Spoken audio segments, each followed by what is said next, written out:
Alhamdulillah, thumma alhamdulillah.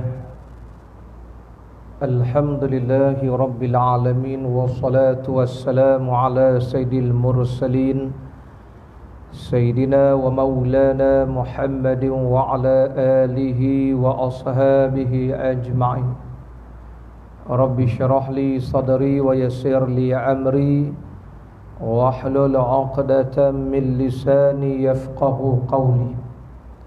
قال الله تعالى في القرآن الكريم أعوذ بالله من الشيطان الرجيم وننزل من القرآن ما هو شفاء ورحمة للمؤمنين.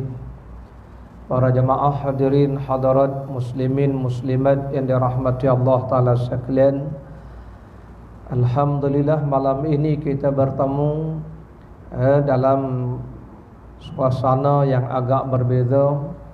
Di malam ini saya akan meneruskan sambungan pembacaan kitab Al-Azkar yang memang saya baca setiap malam di musim kita tak boleh nak kuliah ini. Jadi malam ni tuan-tuan, sambungan kita dalam kitab Al-Azkar pada muka surat 218. Muka surat 218. Ini bab tentang tilawatul Quran, di mana Al-Imam An-Nawawi rahimahullahu ta'ala telah membincangkan beberapa perkara dengan Al-Quran. Kerana Al-Quran ini adalah kalamullah yang paling mulia sekali. Sebab itulah kata Imam An-Nawawi rahimahullah dalam kitab Al-Azkar bahawa zikir yang paling utama adalah membaca Al-Quran. Kata Imam Nawawi, kita kena ingat bahawa zikir yang paling utama adalah membaca Al-Quran itu.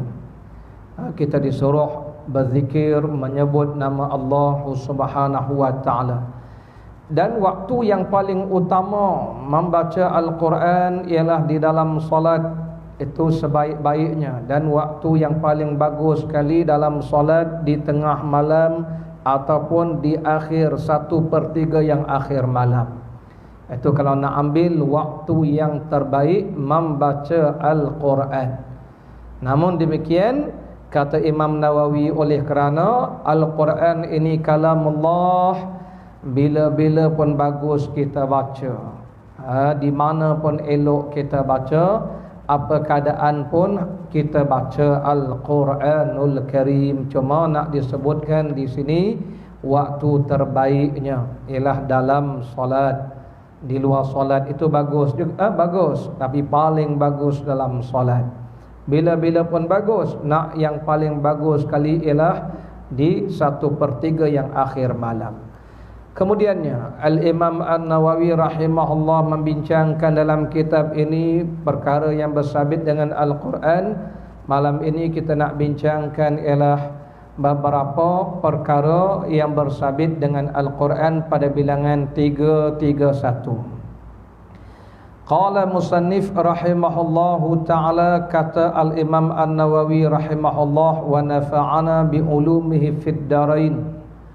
Rawaina fi kitab Ibn Sunni, kami riwayatkan di dalam kitab Ibn Sunni daripada Sayyidina Anas bin Malik radhiyallahu anhu bahawa Rasulullah sallallahu alaihi wasallam bersabda, man qara'a fi yawmin wa laylatin 50 ayatan lam yuktab minal ghafilin wa man qara'a mi'ata ayatin kutiba minal qanitin wa man qara'a mi'atai ayatin lam yuhajjuhul qur'ana yawmal qiyamah wa man qara'a khamsa mi'atin kutiba lahu kintarun minal ajri.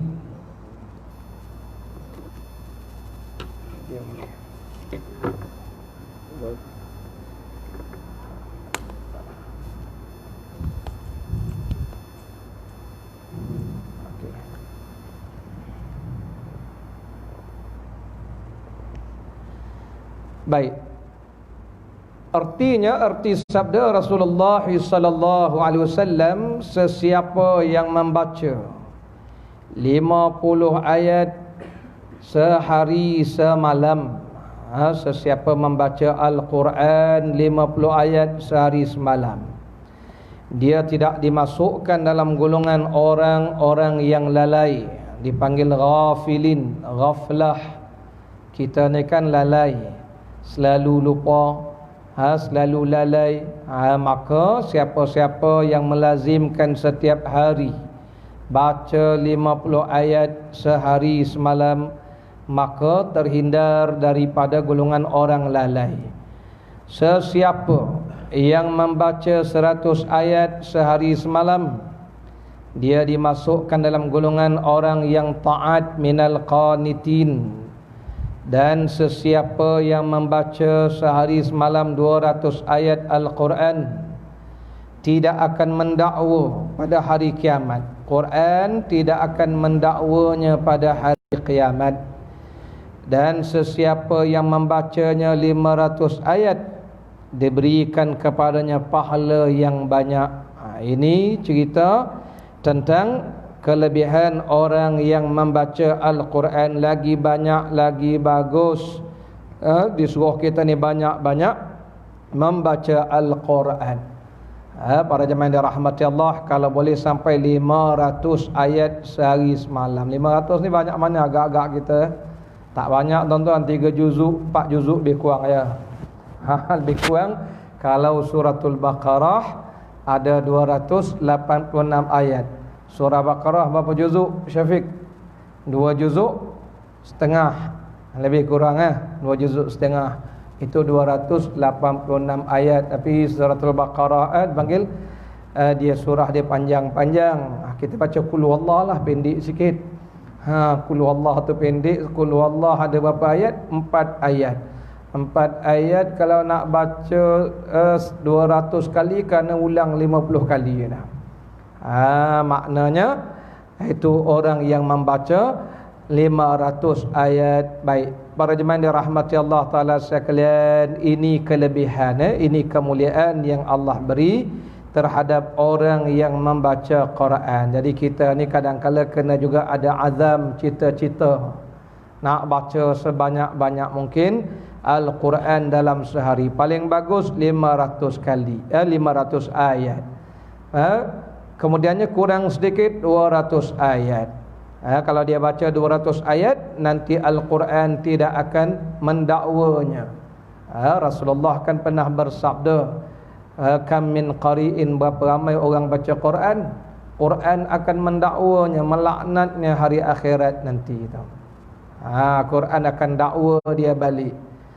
Quran akan berhujah. Baik. Itu kalau orang melazimkan baca 200 ayat. Kalau tak boleh 200 ayat, kita baca 100 ayat sehari semalam, maka akan dicatat di kalangan orang yang qanitin. Qanitin ini golongan yang taat kepada Allah Subhanahu wa taala. Kalau tak mampu, maka kita bacalah 50 ayat. Itu pun diberi kemuliaan, terhindar daripada golongan orang yang lalai. Dia kita yang paling takut ini masuk golongan lalai. Hari ini atas dunia ni banyak orang lalai. Sebab itulah Allah Ta'ala sebut alhaakumut takatsur hatta zurtumul maqabir. Manusia berlomba-lomba, alhaakumut takatsur, membanyak-banyakkan harta, ngumpul harta, sampai lupa semayang, sampai lupa zikir, sampai lupa Quran, lupa semua hukum hakam halal haram, lupa. Sebab apa? Takatsur, membanyak-banyakkan harta. Sampai bila? Hatta zurtumul maqabir, sampai masuk kubur baru teringat. Ini kerana lalai. Kita paling bimbang sekali masuk golongan lalai. Batu Allah Ta'ala sebut qad aflahal mu'minun, beruntunglah orang-orang yang beriman. Apa dia Syafiq? Sambung, qad aflahal mu'minun alladzina hum fi salatihim khashi'un. Dalam ayat itu Allah Ta'ala sebut beruntunglah orang-orang yang yang beriman. Karena sifat orang beriman ini, mereka ni biasanya tak masuk golongan yang lalai. Dia kita paling bimbang ni adalah lalai, leka, tangguh. Itu ada satu cerpen paling pendek. Saya tengok dalam WhatsApp cerpen paling pendek. Diminta dia beribadah, bertaubat. Dia kata nantilah dulu. Sudah mati dah. Cerita paling pendek, habis cerita. Dia pun tidur. Bila dia tidur, mati dia. Tamat cerita terus. Rupanya cerpen paling pendek dalam dunia. Ceritanya diminta dia bertaubat, diminta dia beribadat, dia kata nantilah dulu. Dia pun tidur, lepas bangkit tak sempat bangkit, mati dia. Itu sebab apa? Sebab lalai, leka. Jadi kita ni kalau nak mengelakkan lalai, banyakkan baca Quran. Kalau boleh sampai 50 ayat Al-Quran. Kemudiannya, dalam riwayat yang lain disebutkan man qara'a arba'ina ayatan. Dalam hadis ini disebutkan sesiapa baca 50 ayat. Ada riwayat yang lain menyebutkan sesiapa yang membaca 40 ayat Al-Quran sehari semalam, sebagai ganti kalimah khamsina. Riwayat ini menyebutkan siapa baca 50 ayat. Ada riwayat yang lain sebut sesiapa membaca 40 ayat, maka dia terhindar daripada golongan yang lalai. Dia tak masuk golongan orang lalai. Dalam riwayat yang lain disebutkan sesiapa membaca 20 ayat sahaja sehari semalam, maka dia tidak dimasukkan dalam golongan orang yang lalai. Ya. Baik, dalam riwayat yang lain daripada Abi Hurairah radhiyallahu anhu, beliau berkata Rasulullah sallallahu alaihi wasallam bersabda, man qara'a asyara ayatin lam yuktab minal ghafilin. Ada riwayat yang lain daripada Abi Hurairah menyebutkan sabda Rasul sallallahu alaihi wasallam, sesiapa membaca 10 ayat sehari semalam tidak dimasukkan dalam golongan orang yang lalai. Jadi kita ni paling tidak bacalah 10 ayat. Kalau ambil riwayat yang paling sedikit lah, 10 ayat kita baca sehari semalam pun kita dah terhindar dari golongan yang lalai. Boleh ke tak boleh 10 ayat? Boleh. Nak tidur tu qul huwallahu ahad 3 kali dah. 3 kali darab 4 ayat 12. Qul ya ayyuhal qul a'udzu birabbil falaq, berapa ayat? 5, 6 ayat. Qul a'udzu birabbin nas, berapa ayat? Takkan tak boleh sehari semalam 20 ayat. Tak sempat ustaz. Hebat korang ni. Tak sempat baca Quran. Kena ada hidup kita ni baca Quran, kena ada. Ya. Paling tidak pun qul huwallahu ahad, qul a'udzu birabbil falaq, qul a'udzu birabbin nas. Allah, hadirin hadirat para jemaah yang dirahmati Allah Taala sekalian, itu kalau kita ambil pendapat ataupun riwayat yang paling sedikit, Nabi sebut sesiapa membaca 10 ayat sehari semalam terhindar dari golongan ghafilin. Ghaflah inilah yang kita paling bimbang, cuai, lalai. Manusia gini, penyakit yang paling bahaya sekali ialah penyakit lalai ni, leka. Jadi kadang-kadang tak sedar habis nyawa. Tangguh meninggal dunia dah. Kalau lalai ni. Dalam perbahasan ini banyak sekali hadis yang sama dengan hadis di atas. Jadi itu sebagai pembuka bicara dalam bab banyak kalah baca Quran, maknanya lagi banyak lagi bagus, lagi banyak lagi bagus. Cuma paling tidak 10 ayat kita kena azam. Maka itulah dicadangkan kalau boleh kita ni baca lepas sembahyang ke, bila-bila masa sebelum tidur ke.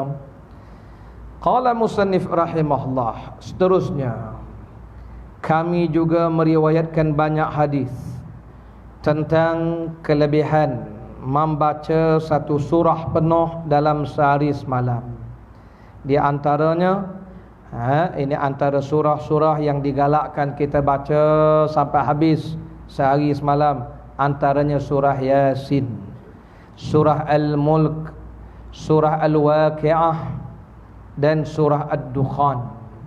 Ini pun kalau tuan-tuan rajin amalkan, pagi baca surah Yasin, malam lepas Isyak baca surah Al-Mulk, lepas Asar baca surah Al-Waqi'ah. Hadirin hadirat para jemaah dirahmati Allah, ini semua dah lebih daripada 50 ayat dah ni. Ambil surah Al-Mulk pun sudah berapa ayat?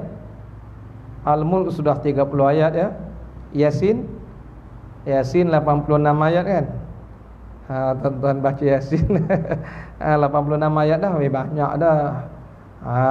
Jadi kita ni paling tidak penamalkan surah-surah tertentu yang memang kita digalakkan membacanya. Dia kata Imam Nawawi banyak hadisnya galakkan, anjuran supaya kita ni amalkan surah-surah ini, dibaca sampai habis dalam sehari.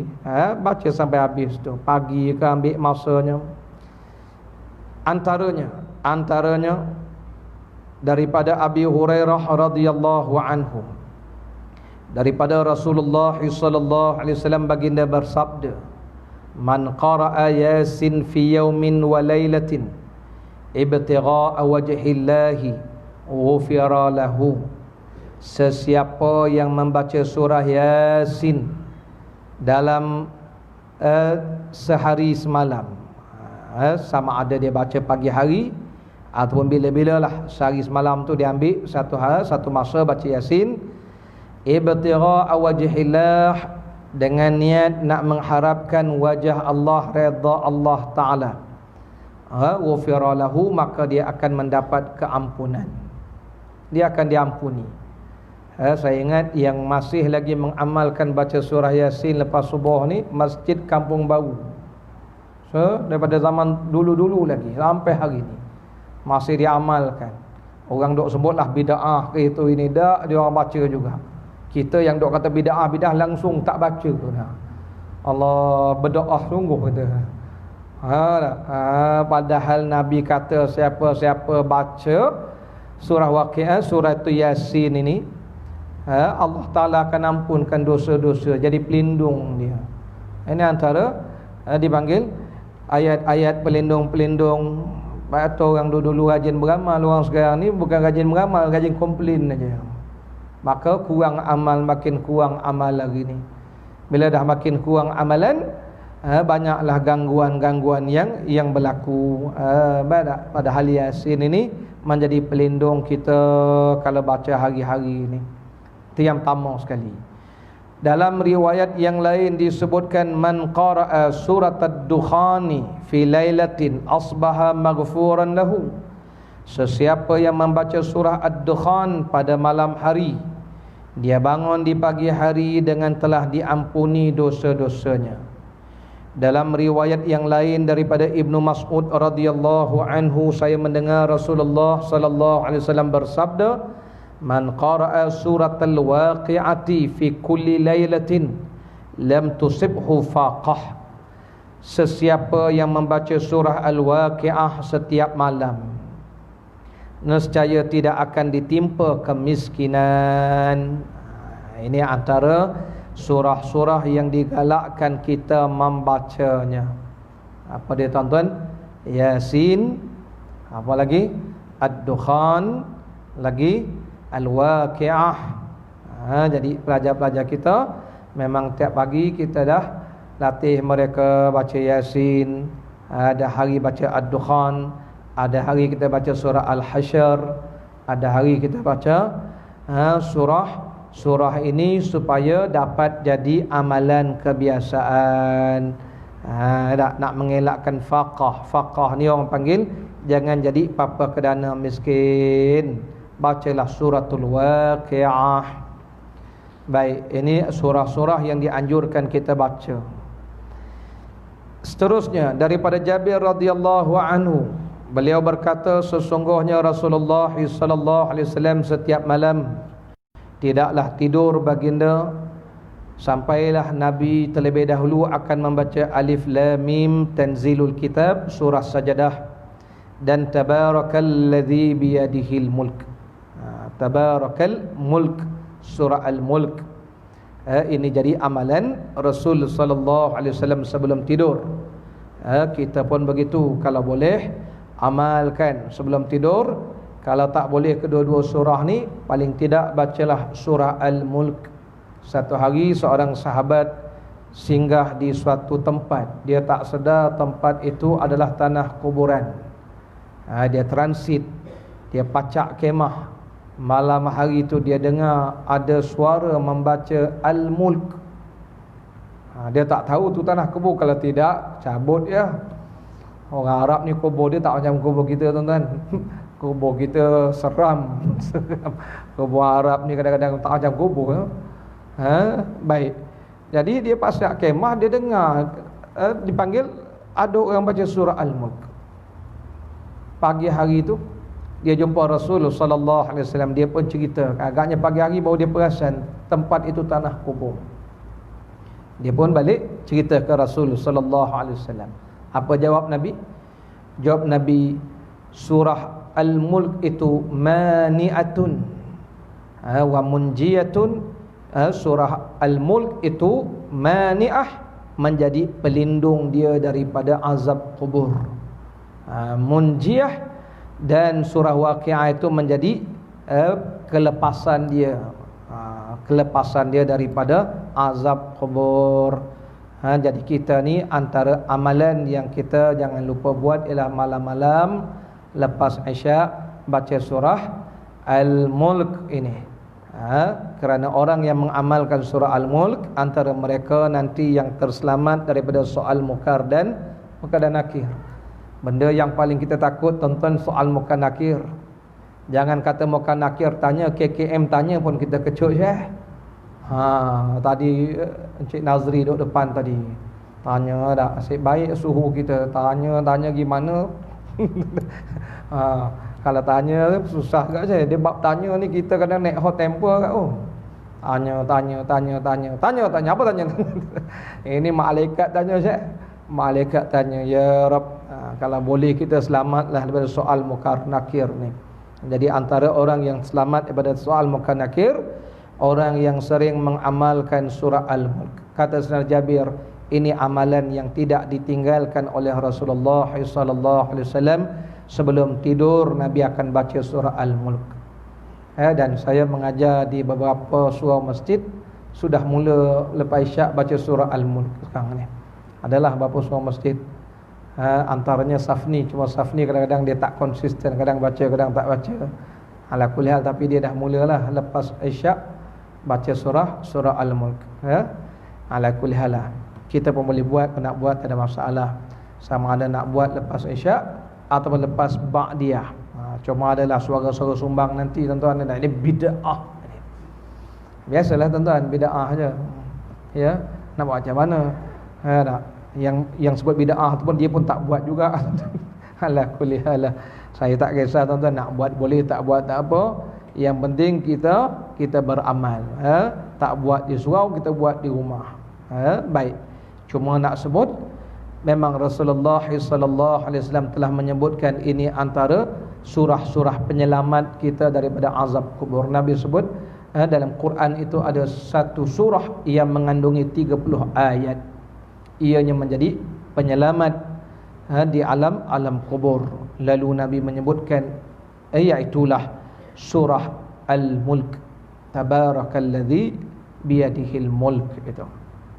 Baik. Seterusnya daripada Abi Hurairah radhiyallahu anhu bahawa Nabi sallallahu alaihi wasallam bersabda, man qara'a fi lailatin idza zulzilatil ardu kanat lahu ka'adli nisfil qur'ani wa man qara'a ya ayyuhal kafirun kanat lahu ka'idli rub'il qur'ani wa man qara'a qul huwallahu ahad kanat lahu ka'idli thuluthil Qur'ani. Sesiapa yang dalam semalam sehari, dalam malam itu membaca idza zulzilatil ardu zilzalaha, maka ia seperti membaca setengah Al-Quran. Sesiapa yang membaca qul ya ayyuhal kafirun, maka dia seperti membaca 1/4 Al-Quran. Dan sesiapa yang membaca qul huwallahu ahad suratul Ikhlas, maka dia seperti membaca 1/3 Al-Quran. Ini antara kemuliaan, kelebihan orang yang mengamalkan surah ini. Nak tunjuk surah ini punya kelebihan yang tersendiri. Banyak lagi lah kalau nak buka hadis-hadis Nabi tentang surah-surah ini. Belum lagi dia bincangkan surah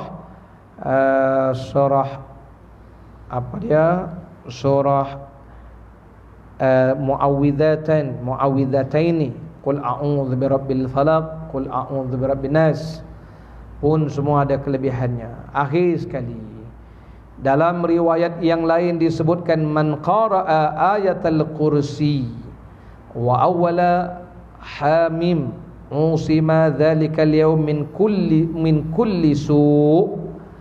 Sesiapa yang membaca ayat kursi dan ayat-ayat awal hamim surah Ghafir, maka pada hari itu dia akan dijaga daripada segala keburukan.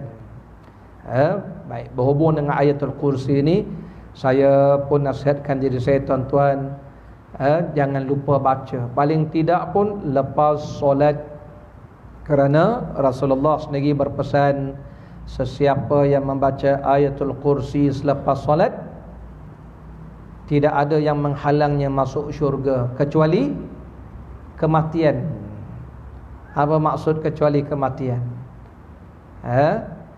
Siapa-siapa yang lepas solat baca solat fardu lah, siapa lepas solat fardu baca ayatul kursi, tidak ada yang boleh menghalang dia masuk syurga kecuali mati. Maknanya oleh kerana dia hidup tak boleh pergi syurga lah, tunggu mati. Kematian dia yang menghalang dia. Lepas mati besok, dan mati-mati kita ni ke alam barzah dulu, tak masuk syurga lagi. Itulah yang jadi halang kematian tu. Maknanya dia dah ada tempat dah dalam syurga Allah Ta'ala. Cuma oleh kerana dia mati, dia tak pergi syurga lagi, dia duduk di alam barzah. Sebab barzah ini Nabi sebut, Allah telah sebut barzah tu apa dia? Barzah itu dinding antara dunia dan akhirat, dindingnya barzakh. Jadi kesimpulannya, hadirin hadirat para jemaah rahmati Allah, banyak dah pesanan-pesanan Nabi sallallahu alaihi wasallam. Jadi janganlah tanya pula sebab apa Allah utus Nabi, sebab apa Allah Ta'ala ni hantar Nabi. Ni orang tanya kan. Inilah antaranya nak ajar kita. Rasulullah dah sebut, diutuskan saya ini untuk bawa hidayah dan ilmu. Dalam suatu hadis yang panjang lah, ringkasnya Nabi kata, diutuskan saya ni, Nabi kata, untuk membawa ilmu dan hidayah. Lalu Rasulullah gambarkan ilmu dan hidayah yang Allah bagi pada Rasul ni macam hujan yang turun ke bumi. Nabi ibaratkan hidayah yang Rasulullah bawa itu dan ilmu yang Nabi sampaikan itu ibarat hujan yang menimpa bumi, Nabi kata. Lalu Nabi pun sebut, ada bumi ni bila hujan timpa pada dia, dia absorb hujan tu. Hujan tu hidayah dan ilmu. Maka bila dia absorb air hujan tu, dia sedut air hujan tu, jadi disitulah tumbuhnya tumbuh-tumbuhan yang segar. Begitulah orang yang Nabi kata dapat hidayah dan ilmu. Jadi bumi itu ibarat hati kita ni, hati kita ni. Terimalah ilmu Nabi, amalkanlah ilmu dan hidayah yang Nabi sampai itu. Satu. Yang kedua, Nabi kata ada pula hujan yang menimpa dipanggil tanah yang bertakung, tanah bertakung. Dia sendiri tak boleh tumbuh apa-apa di atas dia sebab dia menakung air. Tapi orang boleh ambil air dari dia, jirus pokok, minum haiwan. Ini jenis hati yang menakung ilmu dan hidayah, tapi dia sendiri tak tahu, tak beramal. Jadi kita ni jangan dengar aja, kena amalkan, baru jadi hati yang pertama tu. Sebab Nabi kata ada jenis hujan yang kadang-kadang menimpa bumi, tapi bumi tu jenis menakung air. Tuan-tuan agak jenis bumi apa menakung air ni? Ni kolam renang lah ni, kolam renang ni. Kolam renang, kolah masjid tu semua nakung air. Pokok pun tak tumbuh, apa pun tak tumbuh, tapi penuh dah dia takung tu. Itu ibarat Nabi ibaratkan hidayah dan ilmu yang Nabi bawa. Tapi orang lain boleh cedok daripada dia. Ni jenis orang mengajar, orang beritahu orang, dia sendiri tak beramal. Orang lain yang mengamal tu yang untung. Itu jenis kedua Nabi kata. Jenis tiga Nabi kata ada hati ni macam batu. Hujan menimpa dia, menimpa dia. Apa pun tak lekat. Itu jenis hati yang macam tu. Jadi kita ni kalau boleh jadi hati yang pertama tu.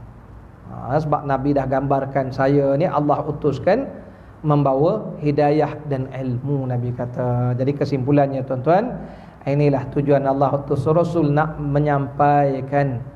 Batu dipanggil wajib bagi Rasul menyampaikan risalah Allah, pesanan-pesanan daripada Allah Subhanahu wa taala. Isyak apa dah?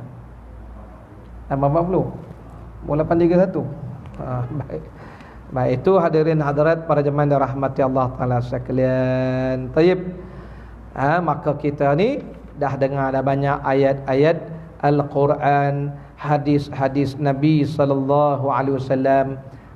Cuma begini, banyak dah ni.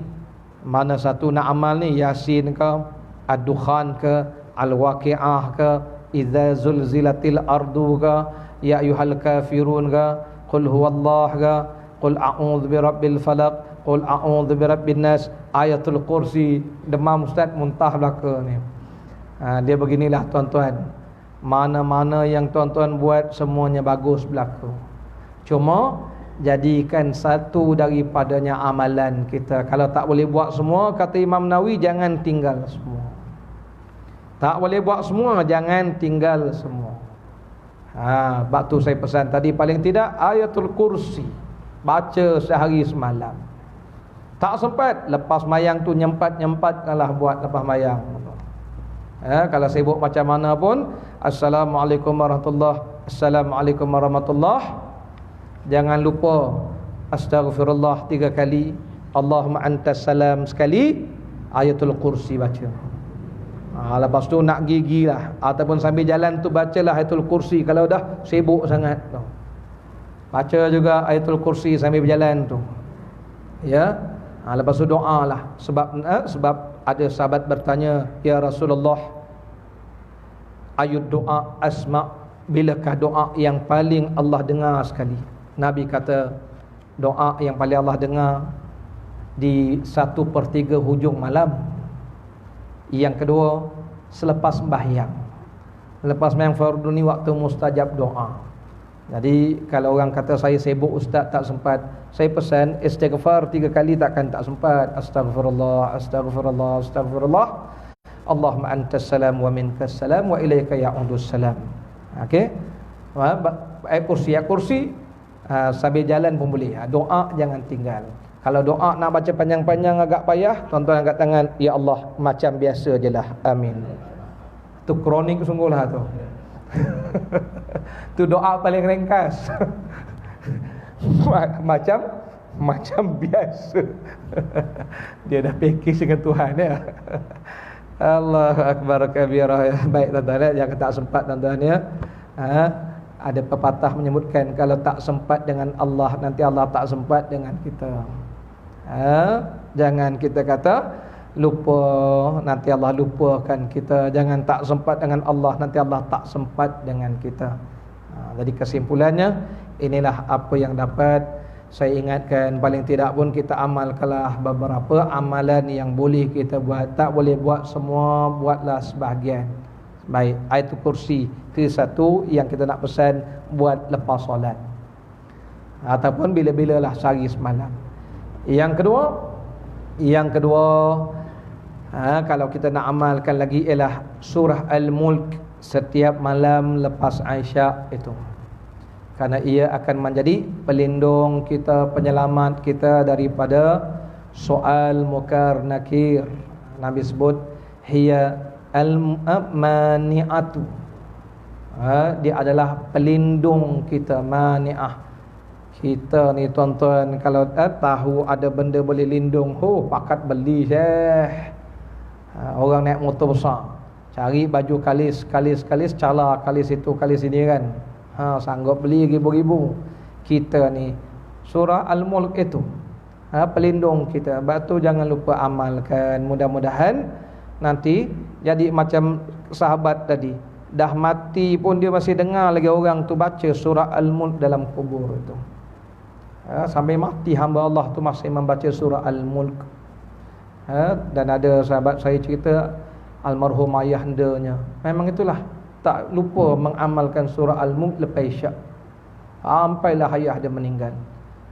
Sampaikan dia pesan ke anak dia pesan anak cucu dia, kalau atuk lupa kau ingatkan atuk baca surah Al-Mulk tiap-tiap malam.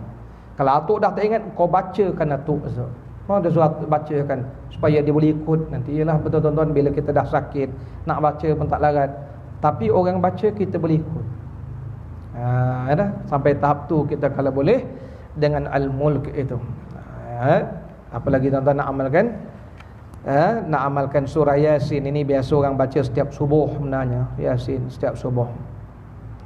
Jadi amalan kalau masjid kan baru tu memang setiap subuh mereka amalkan baca surah Yasin. Setiap hari Minggu mereka akan mengamalkan baca, setiap minggu tak silap saya mereka akan amal baca Ratib Al-Atas. Jadi amalan sampai hari ni masih dibuat lagi tu. Wallahu taala a'la wa a'lam. Sekali itu saja, semoga Allah rahmati pertemuan kita ini dan selamat. Kita ini berdoa pada Allah Subhanahu wa taala dengan Al-Quran yang mulia ini. Semoga Allah taala memberi kepada kita kemuliaan Al-Quran, kerana janji Allah Subhanahu wa taala Al-Quran ini adalah kalamullah, kalam Allah taala yang mulia. Wallahu taala a'la wa a'lam. Sekali itu saja. Dan sebagaimana tuan-tuan maklum bahawa zaman PKPP ni kita agak terhad sikit tapi bukanlah kata sampai langsung tak boleh nak hadir berjemaah. Dah sekarang ni dah dibuka harap-harap sampai mencecah dinding belakang, tak sampai juga rupanya. InsyaAllah lepas ni kita harapkan kehadiran kita memberangsangkanlah. Sebab setengahnya tu dah seronok kat rumah, seronok pula dia seronok pula gitu. Sedangkan ingat balik kelebihan berjemaah di surau masjid ni banyak lebih dia. Antara lebihnya, setiap langkah kita tu Allah ampunkan dosa. Setiap langkah Allah ampun dosa.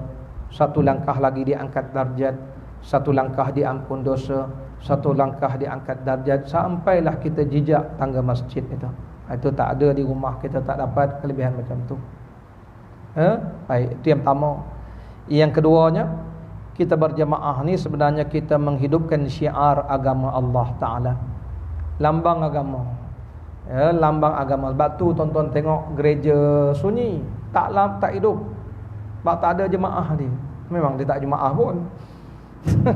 Kita kalau jadi sunyi suram, tapi oleh kerana kita ni hadir ramai, penuh motor, penuh kereta, mendatangkan kegerunan di hati musuh Allah Ta'ala.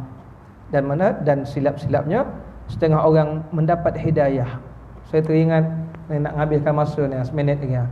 Saya ingat kawan saya orang Itali, dia malam tu dibagi public speaking. Dia ada satu malam tu memang untuk foreigner, buat public speaking bahasa Arab lah di masjid. Malam tu giliran budak Itali. Dia cerita macam mana dia dapat hidayah hanya kerana dia melihat orang berjemaah. Dia kagum sebab Itali ni ortodok, kuat Kristian dia. Tapi dia heran kenapa orang Islam bila azan berderu ke masjid, lepas azan keluar. Satu hari dia kata dia lalu di masjid, Waktu itu orang sedang azan, orang masuk ke dalam, dia termasuk ke dalam sekali. Dia pun tak tahu macam mana dia boleh masuk. Dia tengok orang serentak rokok, serentak, dia dapat hidayah. Tak mustahil tuan-tuan ya. Tuan-tuan hadir berjamaah ni menghidupkan syiar agama. Jiran-jiran kita, masyarakat kita yang ada Nepal tu, sebelah rumah Solihin, satu rumah masuk Islam. Mana tahu Solihin. Allah ada hidayah Allah ni bukan kita tahu sungguh. Besar pahala tu. Wallahu taala a'la wa alam. Jadi teruskanlah ajak pakat-pakat kawan-kawan kita makmurkan balik masjid kita ni. Bismillahirrahmanirrahim. Wa sallallahu ala sayyidina Muhammad wa ala alihi wa sahbihi wa baraka wa sallam. Allahumma anfa'na bima 'allamtana wa 'allimna bima yanfa'una wa zidna ilman nafi'a ya arhamar rahimin. Wa sallallahu ala sayyidina Muhammad wa ala alihi wa sahbihi wa baraka wa sallam. Walhamdulillahi rabbil alamin. Wa taqabbalallahu minna wa minkum.